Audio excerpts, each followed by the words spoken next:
So PNPKI is a government initiative on the issuance of digital certificates. So probably most of you know that there are various PKI vendors in the market.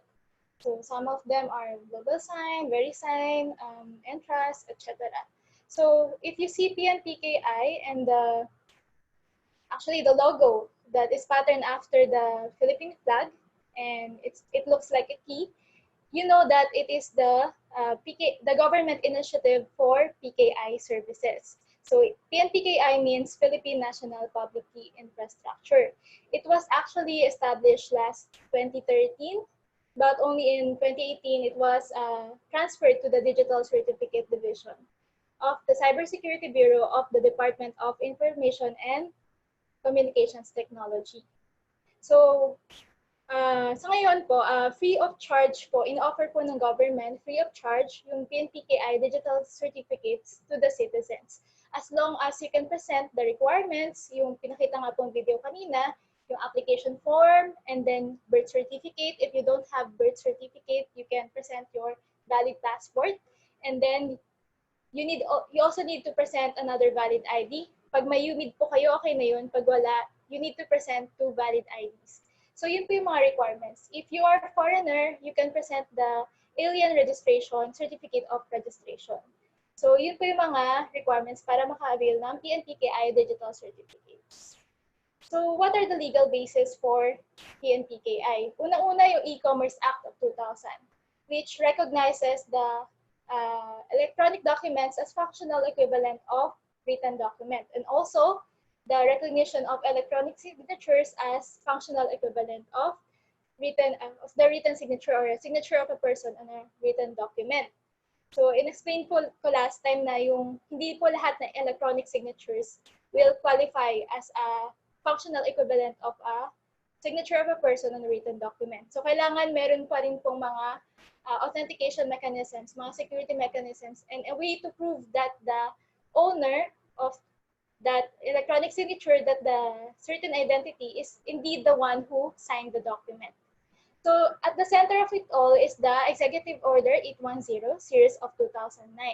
So ito po yung act institutionalizing the use of a certification scheme for digital signatures in the Philippines. So sa Section 4 po, ina-encourage din yung mga government agencies to use digital signatures in their e-government services. Meron po siyang mga implementing policies. Yung unang-una, yung DTI, the Department Administrative Order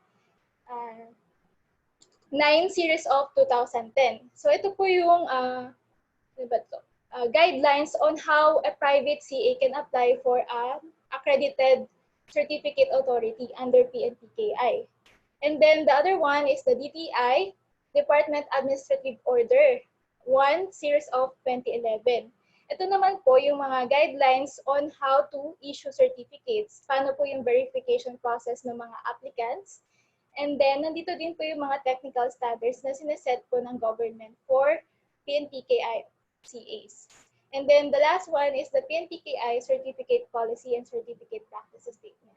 Dito po nakasulat kung paano po i-manage yung mga certificates, sino lang ba yung mga ini-issuehan, paano yung, again, yung verification process, and then kung sino po yung mga personnel na dapat nag-manage ng CA, then the registration authority, dito po sa PNPKI, CPCPS nakasulat. And ang nag-specify po dito is yung DICT nga po as the one who manages the root CA, which will be discussed po later yung sa certification scheme. So ito din po yung isa sa legal basis, diniscuss po ito last webinar. So yun yung rules on electronic evidence. So hindi nga po lahat ng electronic signatures will qualify as functional equivalent of signature on a written document. Kailangan po masatisfy yung mga provisions dun sa may rules on electronic evidence. And then itong last one, yung GPPB Resolution number 16, series of 2019, it's more applicable to the government sector, yung mga nagpa-procure po ng mga items, ganun. So it allows the use of digital signature on procurement documents. So ito po yung sinasabi natin yung certification scheme as per Executive Order 810. So on top of the Philippine Root CA is the accreditation and or assessment body, which is now the DTI Philippine Accreditation Bureau. Sila po yung nagpa-prescribe ng guidelines on the issuance of certificates and accreditation of CAs. Yung Philippine Root CA, ang nag-manage po nito is yung DICT right now. So under the Philippine Root CA, supposedly merong dalawang branches. Yung isa yung public sector, and then yung isa yung private sector. But as of now, wala pa pong nag-apply for accredited private CA. So sa ngayon, ang nagpa-function pa lang is yung government CA na yung DICT din po yung nagmamanage. And under the government CA is the RA that verifies the identity of the applicant. Para po yung mga na-verify lang yung identity, yung may issuehan ng digital certificates. Katulad nga po na in-explain ni attorney kanina, yung sa importance ng digital certificates po, along with the use of public key cryptography. So yun po. So yung mga private entities po, pwede pa rin pong ma-issuehan under government CA. Pero specific purposes lang po and for government transaction. And also, as of now, since wala pang private CA, yung government CA yung nag-a-act as accredited private CA hanggat wala pa.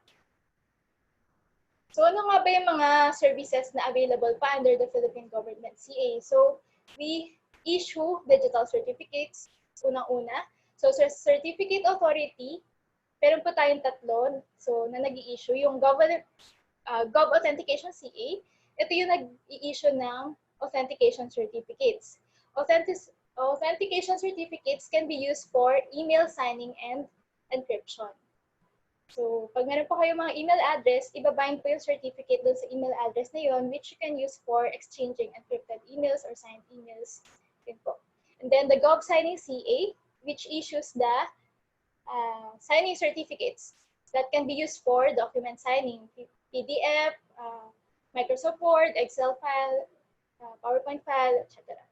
And then lastly, yung SSL-CA, which issues SSL certificates. But as of now po, ongoing pa rin yung process of acquiring a certification from WebTrust.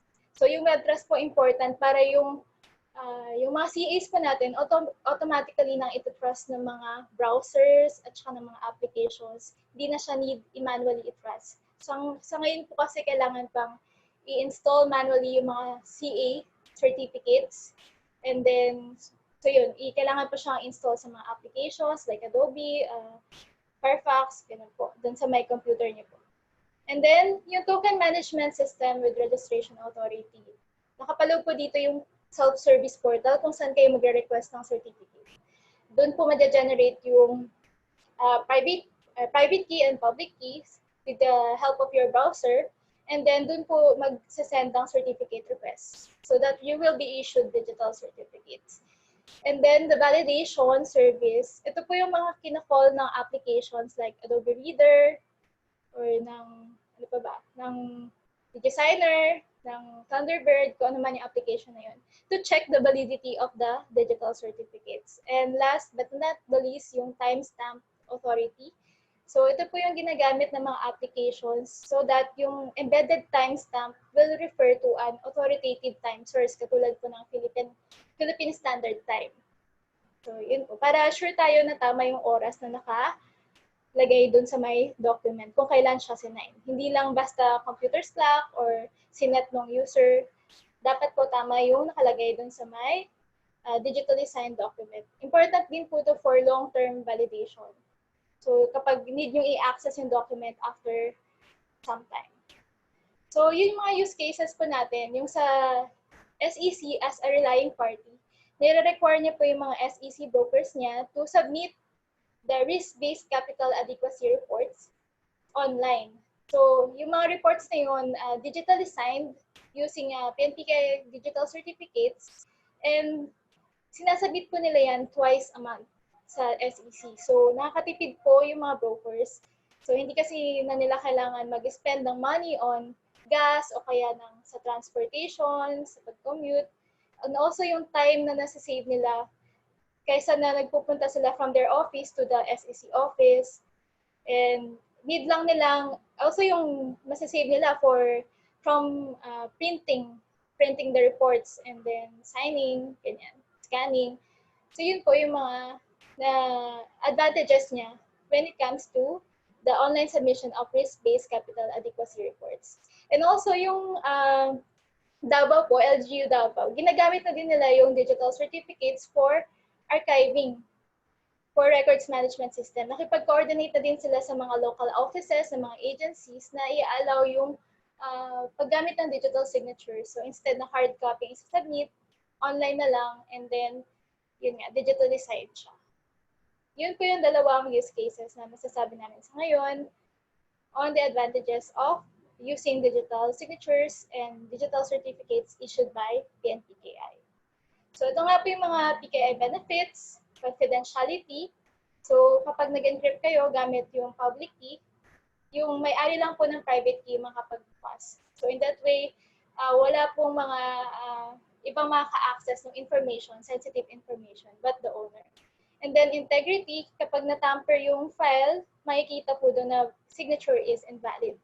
So in that way, may ensure nyo na tama pa rin yung content, walang nagtamper dun sa may content. Authentication, you can verify that the sender is indeed, na-confirmed yung identity ng sender. And then non-repudiation, ito po yung signer or yung sender, hindi niya ma-deny na sa kanya galing yung document or yung file or yung information.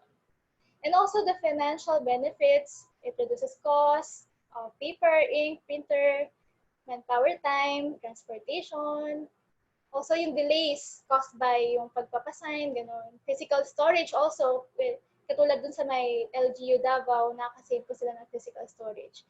Instead na physical, digital storage na lang. Also, ma-avoid din po yung identity theft, yung fraud, encoding errors, and yung sa last na financial benefits, nag-a-apply po ito most likely sa SSL certificates. So, yun po. So, sa ngayon, since March 16, marami na din pong nag-apply.